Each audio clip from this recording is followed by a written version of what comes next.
2300 साल पहले अलेक्जेंड्रिया के हुक्मरानों ने एक गोल सेट किया, दुनिया का सारा नॉलेज एक छत के नीचे इकट्ठा करना। लाइब्रेरी ऑफ अलेक्जेंड्रिया उस टाइम में इतनी बड़ी थी कि वहाँ हजारों स्क्रोल्स पड़े थे और ग्रीक्स जो उस वक्त दुनिया में सबसे जीनियस थे वहाँ आते थे पढ़ने, लिखने और रिसर्च के लिए। इस लाइब्रेरी को बनाने का आइडिया था अलेक्जेंडर द ग्रेट का और वो स्टूडेंट था फर्स्ट साइंटिस्ट अरिस्टोटल का। दुनिया फतह करने के साथ साथ उसने एक बहुत बड़ी लाइब्रेरी बनाने का सोचा और उसने डिसाइड किया कि अलेक्जेंड्रिया जो उसके नाम पे शहर था उसी में ये काम होगा। अलेक्जेंडर खुद तो मर गया कंस्ट्रक्शन स्टार्ट होने से पहले, लेकिन उसके सक्सेसर टोलमी वन ने उसका काम पूरा किया। रॉयल डिस्ट्रिक्ट में एक म्यूजियम और एक लाइब्रेरी बनाई गई। आज हमारे पास उस लाइब्रेरी की बिल्डिंग की पिक या डिटेल मौजूद नहीं, लेकिन अकॉर्डिंग टू हिस्टोरियंस ये कंफर्म है कि उसमें लेक्चर हॉल्स, क्लासरूम्स और ऑफ कोर्स स्क्रोल्स के लिए शेल्फ्स थे।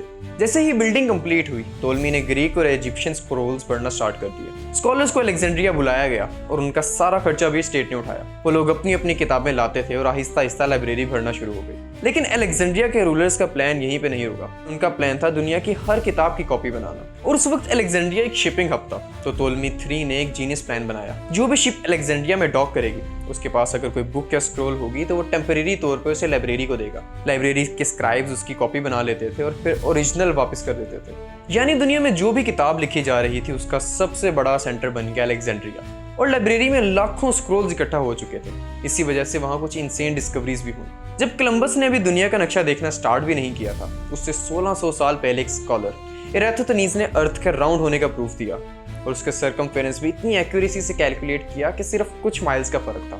हेरन ऑफ अलेक्जेंड्रिया ने स्टीम इंजन का कंसेप्ट बना लिया था, वो भी 1000 साल पहले इंडस्ट्रियल रेवोल्यूशन से। लेकिन उनका इल्म, उनका काम सब इवेंचुअली गायब हो गया। लाइब्रेरी ने 300 साल तक फ्लरिश किया, लेकिन फिर आई 48 BCE जब जूलियस सीजर ने अलेक्जेंड्रिया को सीज किया।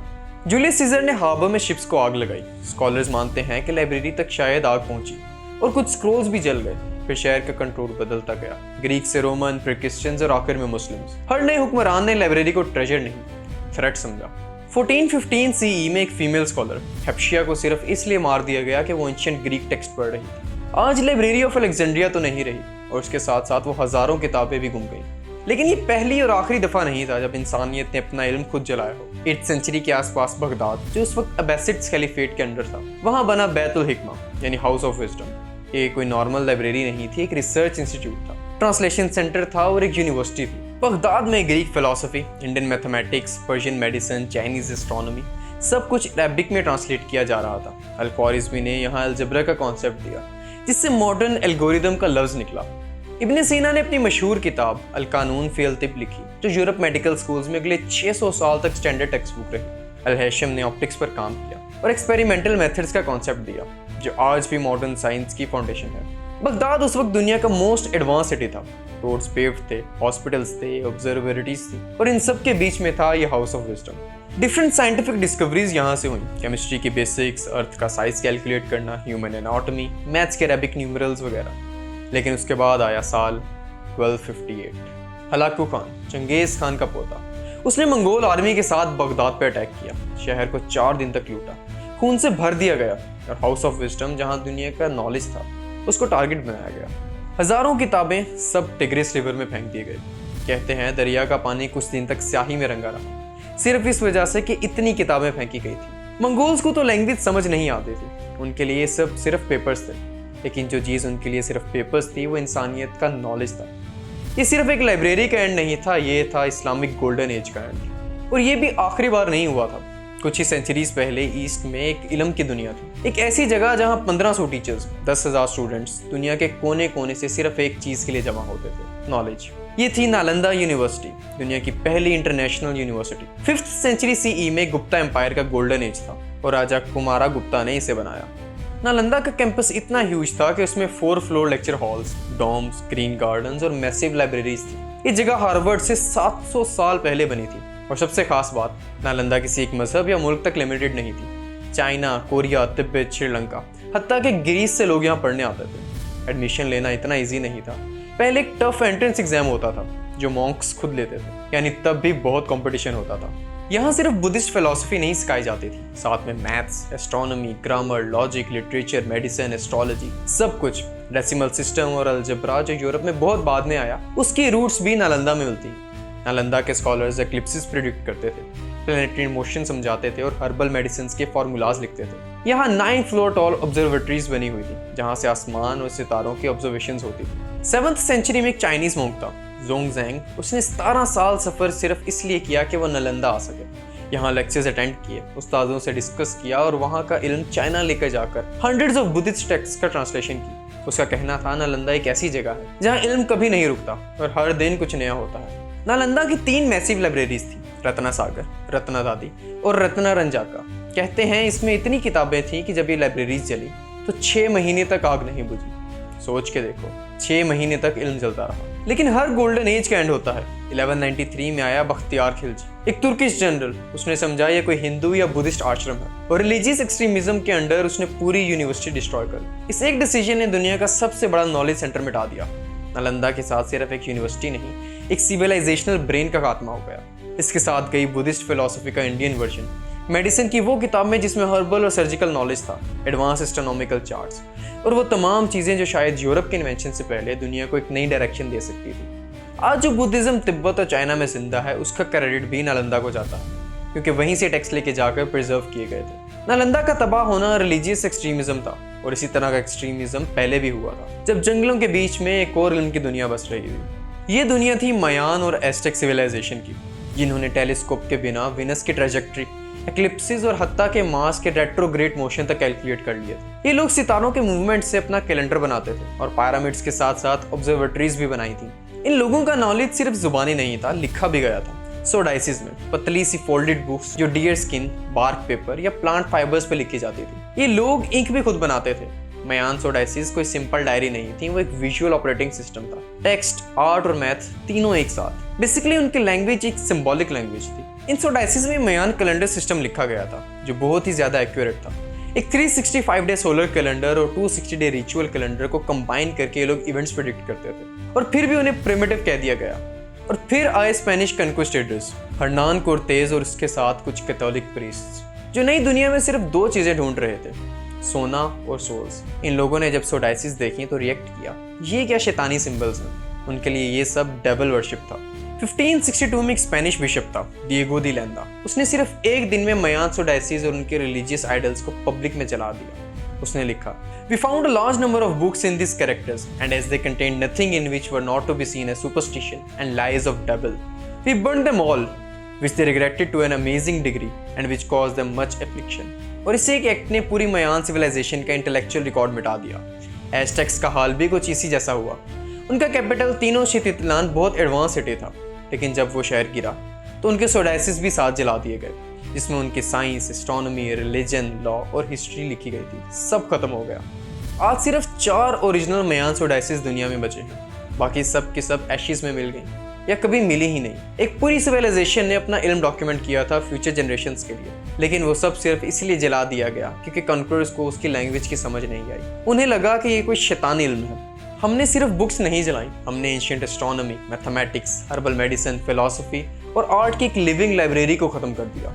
सहारा डेजर्ट के बीच एक शहर था जहाँ 1000 मील दूर से कैरावैन सिर्फ एक चीज लेकर आती थी, नॉलेज। ये शहर था तिम्बकतू और 14 से 16 सेंचुरी तक दुनिया के सबसे बड़े इंटेलेक्चुअल सेंटर्स में इसका नाम लिखा जाता था। ये था माली एम्पायर का दौर, आज के अफ्रीका। तिम्बकतू में 3 बड़े मदरसे थे, सनकोरे, जिन गुरबर और सिद्दी याह्या। सनकोरे इतना ऑर्गेनाइज था कि आज के हिसाब से एक प्रॉपर यूनिवर्सिटी थी जहाँ 25,000 स्टूडेंट्स और 1 लाख से ज्यादा मैन्युस्क्रिप्ट्स थे। यहाँ astronomy, maths, medicine, law, philosophy, grammar, even music और पोइट्री तक पढ़ाई जाती थी। लैंग्वेजेस में अरबिक, फुलानी, हेब्रियू, ग्रीक और लोकल अफ्रीकन लैंग्वेजेस। इल्म का ये नेटवर्क सिर्फ माली तक लिमिटेड नहीं था, इजिप्ट, मोरक्को और हत्ता के स्पेन तक कनेक्टेड था। एक अफ्रीकन स्कॉलर था अहमद बाबा, उसके अकेले के पास 1600 बुक्स का पर्सनल कलेक्शन था और उसने एक बार कहा था, in Europe people collect gold, in Timbuktu we collect books. यानी ये शहर सोने से तो रिच था ही, बल्कि इल्म से और भी ज्यादा रिच था। लोग कहते हैं तिम्बकतू में हर मस्जिद के साथ एक स्कूल होता था और हर स्कूल के साथ एक लाइब्रेरी। बुक्स का एक्सचेंज इस लेवल पे होता था जैसे आज करेंसी का एक्सचेंज होता है, लेकिन फिर वही हुआ जो हर जगह होता है। पहले आया मोरक्कन इन्वेजन 16th सेंचुरी में, तिम्बकतू को तोड़ दिया गया और स्कॉलर्स बिखर गए। और फिर आया यूरोपियन कॉलोनाइजर्स, जिन्हें अफ्रीका सिर्फ एक रिसोर्स जोन लगा। ना उनका कल्चर इंपॉर्टेंट था, ना उनका इल्म। किताबें लूट ली गई, कुछ को आग लगा दी गई और बाकी लोगों ने रेत के नीचे छुपा दी ट्रंक्स के अंदर, ताकि किसी तरह ये किताबें बचाई जा सकें। आज भी तिम्बकतू की गारों के अंदर से मट्टी भरी चेस्ट मिलती है जिनमें वो मैन्युस्क्रिप्ट्स छुपे हुए हैं। उन किताबों में लिखा हुआ है कैसे उन्होंने प्लेनेटरी मोशन समझे, कैसे हर्बल और सर्जिकल मेडिसिन के तरीके देखे और कैसे वो लीगल और एथिकल सिस्टम पे काम कर रहे थे, जबकि पूरी दुनिया तब विच ट्रायल्स कर रही थी। अब तक हमने पुराने विजडम की बात की जो हमने गवा दिया, लेकिन रिसेंटली चाइना में भी कुछ ऐसा ही हुआ। 1966 में मुल्क के सुप्रीम लीडर माओ जेडोंग ने एक पॉलिटिकल मूवमेंट स्टार्ट की जिसको नाम दिया the great proletarian cultural revolution. औरतों, मर्दों, स्टूडेंट्स, फैक्ट्री वर्कर्स सबको बुलाया गया। नया चाइना बनाना है, पुरानी सोच, पुरानी वैल्यूज और पुराना इल्म सब मिटा दो। और बस यहीं से शुरू हुआ एक ऐसा सिलसिला जहां पूरा मुल्क अपने आबा के खिलाफ खड़ा हो गया। माओ के supporters, specially red guards, mostly जवान स्टूडेंट्स थे। उन्होंने सिर्फ स्लोगन्स नहीं लगाए, लाइब्रेरीज लूटी, स्कूल्स बंद किए और हर वो किताब जला दी जहां फ्यूडल, कैपिटलिस्ट या एंटी रेवोल्यूशन जैसे टॉपिक्स थे। चाहे वो फिलॉसफी हो, classic poetry, ancient Chinese medicine या म्यूजिक और कैलीग्राफी, सब कुछ टारगेट बन गया। सोचो, चाइना एक मुल्क जिसका 5000 का कॉन्टिन्यूस कल्चरल लेगेसी है, जहाँ पोइट से लेकर साइंटिस्ट तक ने इल्म की डायनेस्टी आबाद की हो, वो सब एक ही जनरेशन ने डिलीट कर दी। टीचर्स को स्टूडेंट्स ने थप्पड़ मारे, स्कॉलर्स को पब्लिक में घसीटा गया और टेम्पल्स जहाँ स्क्रोल रखे गए थे तोड़ दिए गए। सारे चाइनीज साइंटिस्ट से हार्ड लेबर करवाया गया और सारी साइंटिफिक प्रोग्रेस रुक गई। बचा सिर्फ एक स्लोगन, माओ जेडोंग थॉट। पूरे चाइना में एक छोटी सी लाल किताब डिस्ट्रीब्यूट की गई, द रेड लिटिल बुक। उसमें माओ के कोट्स थे और उसे नेशनल सिलेबस बना दिया गया। जो लोग मेडिसिन पढ़ रहे थे, एस्ट्रोनॉमी समझ रहे थे, पोइट्री लिख रहे थे, उन्हें या तो री एजुकेशन कैंप्स भेज दिया गया या जमीन पर हल चलाने पर मजबूर किया गया और अगर किसी ने रेजिस्ट किया तो उसे टॉर्चर, जेल या मौत दी गई। 1966 से 1977 तक पूरे 10 साल का साइलेंस। आज तक कोई स्कॉलर कंफर्म नहीं कर सका कि कितना कल्चरल और साइंटिफिक नॉलेज उस दौर में डिस्ट्रॉय हुआ। Rare scrolls, ancient commentaries, herbal medicine recipes, centuries old musician notations, सब बिना बैकअप के चले गए और पूरी दुनिया चुप रही। अब हम भी उसी रास्ते पर चल रहे हैं और सबसे डेंजरस चीज़ ये है कि अब हमारी किताबें कागज़ की नहीं, डिजिटल हैं। स्क्रोल्स जले, लाइब्रेरीज गिरी, स्कॉलर्स मार दिए गए और अब एक सिंगल सर्वर क्रैश, एक EMP ब्लास्ट, एक सोलर फ्लेयर और पूरी डिजिटल हिस्ट्री वाइप हो सकती है। तुम्हें लगता होगा कि क्लाउड में सब कुछ सेफ है, मगर सोचो, नासा जैसे इंस्टीट्यूट ने भी अपना मोस्ट आइकॉनिक मोमेंट गुमा दिया। अपोलो 11 1969 में मैनकाइंड का पहला कदम चांद पर, और इस मिशन के ओरिजिनल मून लैंडिंग टेप्स गुम हो गई, वो भी परमानेंटली। नासा ने बाद में एडमिट किया कि उन्हीं टेप्स को एक्सीडेंटली इरेज कर दिया गया ताकि उन्हीं रील्स को दोबारा यूज़ किया जा सके न्यू सैटेलाइट डाटा स्टोर करने के लिए। जो मोमेंट इंसानियत का वन जाइंट लीप था, उसका असली रिकॉर्ड हमने मिटा दिया। और ये सिर्फ एक इवेंट था। आज हम अपना इल्म हार्ड ड्राइव्स में रखते हैं, AI मॉडल्स में डालते हैं और इनक्रिप्टेड सर्वर्स पे स्टोर करते हैं। लेकिन अगर कल को पावर ग्रिड बंद हो जाए या डाटा सेंटर्स डिस्ट्रॉय हो जाए तो हमारी नॉलेज का क्या होगा? इमेजिन करें कल के स्कॉलर्स जब पास्ट एक्सप्लोर करना चाहें और उन्हें सिर्फ करप्टेड फाइल्स, डिलीटेड फोल्डर्स और ब्रोकन लिंक्स मिले, तो वो हमारे बारे में क्या जानेंगे? और जब AI, बायोटेक्नोलॉजी, स्पेस टेक जैसे फील्ड्स आगे जा रही हों तो हमारी नॉलेज ही गायब हो जाए तो प्रोग्रेस का क्या होगा? मिलते हैं अगली वीडियो में एक नई कहानी के साथ। तब तक के लिए अल्लाह हाफिज़।